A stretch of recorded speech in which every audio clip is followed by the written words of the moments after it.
Hello everyone and welcome back to my 1 to 400 scale Southwest Florida International Model Airport series. Today I've got update number 8 for you guys. For this update I brought back the airside landside mat and I think it looks pretty picturesque, but be sure to let me know if I should continue to have it present in future updates. Other than that, let's get into it. This time we'll do something different and start off in the cargo section, which because of the limited space is combined with the north ramp. The north ramp was actually where the original RSW terminal was, before they constructed the one we have today, which has 3 different concourses and significantly more space than the old terminal. I try to replicate the modern RSW with modern airlines such as Avelo, Breeze, and all other carriers in their most modern state. Before all of that though, going back to the early 80s to the late 2010s, the old terminal had 2 concourses with a sum of 14 gates. Back then, RSW, which stands for Regional Southwest, was only capable of servicing specific aircraft due to its 8,400-foot runway. Back to the present, after construction of the terminal we have today, which houses concourses Bravo, Charlie, and Delta, the old terminal was demolished and the runway expanded to 12,000 feet. In fact, if you look on satellite maps such as Google Maps and Flight Radar 24, you can still see the north ramp completed with its original ramp markings. Even though it might seem like the north ramp was abandoned, it still serves its purpose today as a parking spot for the cargo airline Western Global Airlines, or WGA, which is headquartered in the nearby city of Estero. I know I don't usually give much history on the airport, or at least as much as I just did, but I thought it would be a nice touch to provide some background info on the old and the new. Anyway, starting off with this United 737 MAX 9 in the Continental livery. This aircraft was at RSW during the FAA grounding of the aircraft type, and so now it's sitting idle in the north ramp, waiting to be certified to continue flying. The grounding of the Boeing 737 MAX 9 does revolve around the issue on Alaska Airlines Flight 1282, where one of the plane's plug doors disattached from the aircraft and flew off into open air.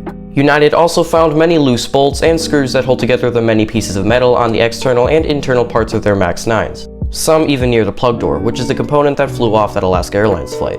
I actually saw 2 737 MAX 9 aircraft grounded at RSW a couple of weeks back. I know that most of United's MAX 9s have resumed commercial service, so I'm unsure as to whether or not those aircraft are still parked at the north ramp where I saw them. Moving on to the cargo terminal, we have this UPS 757-200F, which just finished loading its cargo. The crew boarded a while back, and now the cargo loader is backing out and getting out of the way so the aircraft can push back to Louisville. UPS changed the aircraft types they sent into RSW from the 2 757s they would send, one day, 2 the next, and repeat. Now they send 1 Airbus A306 every early morning on direct service to and from their headquarters in Louisville. Since I don't have a UPS A306 model, I'm going to continue to use the 757, probably until one gets released by geminijets. Next to that is the FedEx 767-300F, which right now is unloading its cargo and crew as it just came in from Memphis, Tennessee.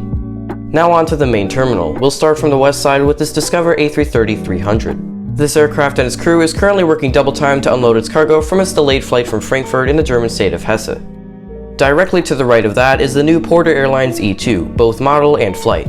This geminijets model will be representing the fairly new route to RSW. Back in November of 2023, Porter launched routes to all 5 of Florida's major cities, and I'm pretty sure all of them were inaugural flights. I know for sure, however, that on the 10th of November 2023, Porter launched their inaugural flight to Fort Myers on the E2 from Toronto Pearson Airport.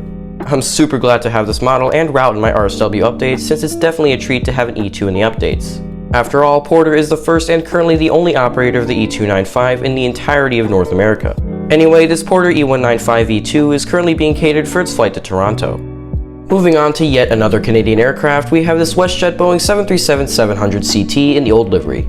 This aircraft is currently unloading baggage as it just arrived from Toronto.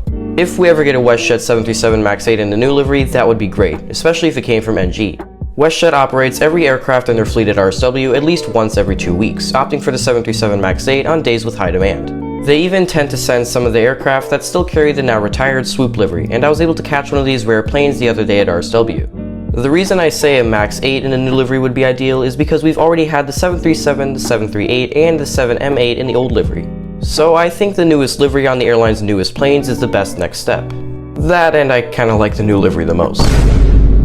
Following that, we have the United A321neo, which is also a new model of mine. I got this one for my birthday and opted to get the NG version. I really like this one, and it has superior detail and just looks a lot better than JG's version. Of course, I don't mean to direct any hate towards geminijets, but to me their A321neo mold seems more wide on the fuselage, which isn't very realistic. I was able to catch the first A321neo United sent to RSW, which was a blast. I even made a whole separate video dedicated to explaining the purpose and future of United's new Neo aircraft. If you want to check it out, there's a card at the top right corner of your screen. I'll also be linking in the description of this video. Back to the matter at hand, this gorgeous A321neo is currently boarding some VIP passengers as well as getting catered up for its flight to the legacy carrier's headquarters, Chicago O'Hare. Moving on to American, we have this tiny American Eagle E175LR. This aircraft is just about to push back for its service to Austin, Texas. This route is of course fictional, so once winter ends, we'll probably not see it again until the start of next winter.